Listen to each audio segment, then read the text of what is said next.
जी, अस्सलाम वालेकुम क्लास। कैसे हैं आप सब लोग? उम्मीद करती हूँ कि सब लोग खैरियत से होंगे और अपनी वेकेशंस को एंजॉय भी कर रहे होंगे और साथ साथ अपना काम भी कर रहे होंगे, जो कि हमारे लिए बहुत ज़्यादा ज़रूरी है। ठीक है, तो हमारे इंग्लिश के लेसन चल रहा था द वैल्यू ऑफ टाइम, यानी कि वक्त की कदर। अब इसके बारे में हम लोगों ने हमारे पास 4 पैराग्राफ्स हम लोगों ने इसके रीड कर लिए थे और इसमें हमें उन्होंने मतलब कि टाइम के बारे में बताया था कि टाइम की मैनेजमेंट कैसे करते हैं, और अगर टाइम की मैनेजमेंट ना हो हमारे पास तो हमारा बहुत ज़्यादा टाइम इसमें वेस्ट हो जाता है और हम टाइम को मुख्तलिफ़ तरीक़ों से वेस्ट करते हैं, लेकिन हमें पता नहीं चलता। इस चीज़ को कवर अप करने के लिए हमें ये चैप्टर करवाया जा रहा है या हम ये चैप्टर कर रहे हैं, जिसमें हमें इस बात का अंदाज़ा हो जाएगा कि हम अपना टाइम किस तरह से सेव कर सकते हैं और उसे अच्छे कामों के लिए यूटिलाइज़ कर सकते हैं। तो नेक्स्ट हम देखते हैं, प्रीवियस लेसन में हमारे पास पैराग्राफ नंबर 3 एंड 4 को हम लोगों ने रीड किया था, एंड आज के लेसन में हम लोग पैराग्राफ नंबर 5 की तरफ आते हैं। और पैराग्राफ नंबर 5 में अब हमें ये पता चलेगा कि उन्होंने जो प्रीवियस लेसन में हमें बताया था कि उसके बाद उन्होंने आगे क्या किया है, उसके दादा ने उसके साथ उसे कौन सी हदायत दी थी, जिसको वो साबित करने के बाद उन्हें ये सबक देना चाह रहा था कि वो अपना टाइम किस तरह बचा सकता है और उसे अच्छे कामों में बयान सर्व कर सकता है। ठीक है, अब पैराग्राफ नंबर 5 है तो उसमें देखते हैं सबसे पहले हमारे पास वर्ड मीनिंग। एज़ यूजुअल जब हम लोग अपनी क्लास में काम कर रहे होते हैं, सबसे पहले हम वर्ड मीनिंग करते हैं, देन उसके बाद हमारी बुक से रीडिंग आ जाती है और उसके बाद थोड़ी सी डिस्कशन और देन एक्सरसाइज से रिलेटेड जो भी हमारा क्वेश्चन होता है वो भी हम उसके साथ में देख लेते हैं। ठीक है, चलते हैं पैराग्राफ की तरह। पैराग्राफ नंबर 5 और उसके वर्ड्स मीनिंग। वर्ड्स मीनिंग में देखेंगे सबसे पहले हमारे पास है इंस्ट्रक्टेड। इंस्ट्रक्टेड का मतलब होता है हदायत देना। ठीक है, सेकंड पे है एगरली, यानी कि शौक से। पोरिंग, उंडेलना, किसी मतलब कि जैसे उंडेलना किसी भी चीज़ में, जैसे कोई बर्तन है, यहाँ पे वो बात कर रहे हैं एक मर्तबान की, जिसमें उन्होंने रेत, कैंकरियाँ और पत्थर वगैरह उसमें डालने यानी कि उंडेलने हैं। फ्रॉन्ड, पेशानी पे बल आ जाना, और पजल्ड, परेशान हो जाना या किसी उलझन का शिकार हो जाना। क्लियर है यहाँ तक?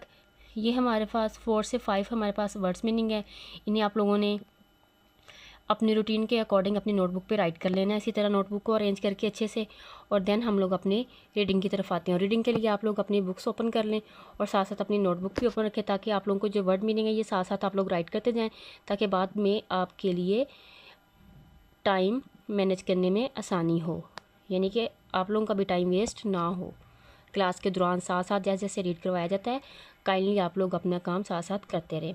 ठीक है, आते हैं पैराग्राफ की तरफ। और पैराग्राफ के लिए ज़रूरी है कि सब बच्चे अपनी बुक ओपन करें और साथ साथ देखते जाएं। जी, पैराग्राफ नंबर 5 देखें, पेज नंबर 74 है, उस पर आ जाएं और इसमें है पैराग्राफ नंबर 5। पैराग्राफ नंबर 5 में वो क्या कह रहा है, वो नेक्स्ट आगे उसे बता रहा है, कौन उसे बताता है, उसका ग्रैंडफादर यानी कि उसका दादा अबू। वो उसे ये क्या कहना चाह रहा है, अब Tasir, I want you to fill this jar with everything in the basket. अब यहाँ पे वो उसे ये बताना चाह रहा है कि पहले लास्ट लेसन में हम लोगों ने क्या कहा था कि वो उसे किचन में एक मेज़ की तरफ लेके जाता है, जहाँ पे टोकरी पड़ी होती है और एक खाली मर्तबा होता है, और टोकरी में बहुत सारी चीज़ें यानी कि रेत, कैंकरियाँ और पत्थर वगैरह होते हैं। तो अब वो उसे क्या कह रहा है, वो कहता है कि सीर, I want to you to fill this jar, कि तसीर मैं चाहता हूँ कि तुम इस मर्तबान को हर उस चीज़ से भर दो जो कि टोकरी में है। हिज ग्रैंडफादर इंस्ट्रक्टेड, उसके दादा ने उसे हदायत दी। Tasir eagerly began by pouring the sand into the jar. Tasir ने पुरशौक अंदाज से या बड़े अच्छे तरीके से खुशी से मर्तबान में रेत को डालना शुरू कर दिया। फॉलोड बाय द पेबल्स, और उसके बाद उसने कैंकरियाँ डाल दी। ठीक है, when he try to fit the big rocks in, जब उसने बड़े पत्थर उसमें डालने की कोशिश की, दे डिड नॉट फिट, तो वो उसमें पूरे नहीं आए। Tasir frowned and looked at his grandfather. Tasir के माथे पे यानी कि पेशानी, माथे को कहते उस पे बल आ गए, उसने अपने दादा की तरफ देखा। ही वॉज पजल्ड, और वो परेशान था या उलझन का शिकार हो चुका था। ठीक है, इसमें आप देखें वही वर्ड्स मीनिंग है जो आपको करवाए गए हैं, और उन्हीं को वही वर्ड्स यहाँ पे यूज़ हो रहे हैं जो मोस्ट इंपॉर्टेंट है इस पैराग्राफ में। Instructed, eagerly, pouring, frowned and puzzled. ठीक है, ये हमारे पास वर्ड्स मीनिंग है और यही हमारे पास यहाँ पे उन्होंने थोड़े बोल्ड करके राइट किए हुए हैं ताकि हमें इनका पता चल जाए और यही वर्ड मीनिंग हम लोगों ने अच्छे से याद करने हैं।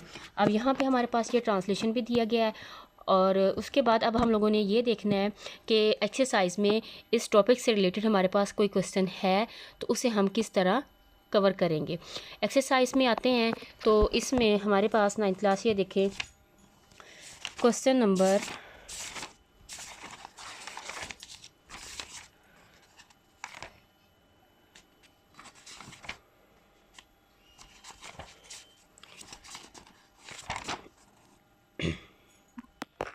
3 इसमें ये देखें कि क्वेश्चन नंबर 3 हमारे पास आ रहा है, how did Tasir fill the jar, यानी कि तसीर ने इस जार को कैसे फिल किया या भरा।